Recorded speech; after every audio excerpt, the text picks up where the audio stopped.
Les lits et passeries sont des accords conclus de vallée à vallée sur l'ensemble de la chaîne des Pyrénées. Elles sont établies entre communautés montagnardes du même versant ou vivant de part et d'autre de la frontière franco-espagnole.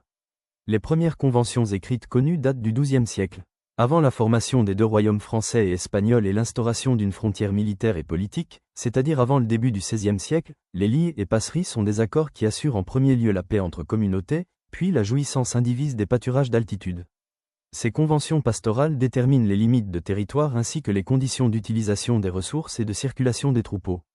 Elles définissent également un ensemble de règles de police et de justice, garantissant l'application d'un seul et même droit des personnes sur le territoire considéré et engageant la responsabilité et la solidarité de la vallée.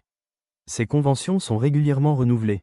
À partir du XVIe siècle, les lits et passeries se transforment et s'adaptent pour résister aux atteintes extérieures mettant en péril la paix des communautés et leur indépendance économique et politique. Ainsi, de nouvelles clauses viennent garantir la liberté de commerce et la solidarité face aux exactions de troupes de brigands ou de miquelets. Plus tard, alors que les guerres entre la France et l'Espagne utilisent la frontière comme terrain de confrontation, les vallées s'emploient à défendre leur neutralité dans des conflits qui ne les concernent pas ou à en limiter les conséquences.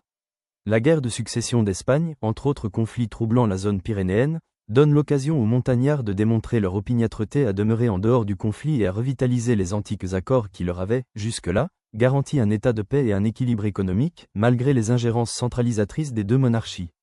Les accords de lits et passeries sont toujours vivants. On en compte à la fin du XXe siècle une centaine dans les régions montagneuses de Navarre. De même, deux passeries perpétuelles ont été consacrées par le traité des limites de 1856, entre l'Espagne et la France. Ce traité des limites a donné une assise juridique aux lits et passeries transfrontalières, il définit leur portée et donne un nouvel outil aux communautés frontalières, qui leur permet d'évoluer en établissant des relations privilégiées hors du cadre des activités pastorales.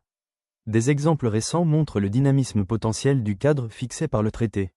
Les États, incluant la principauté d'Andorre, se sont donné la faculté d'intervenir directement dans les processus de rapprochement des communautés frontalières, soit au sein de l'ancienne Commission internationale des Pyrénées datant de 1875, ou de la plus récente Communauté de travail des Pyrénées de 1983.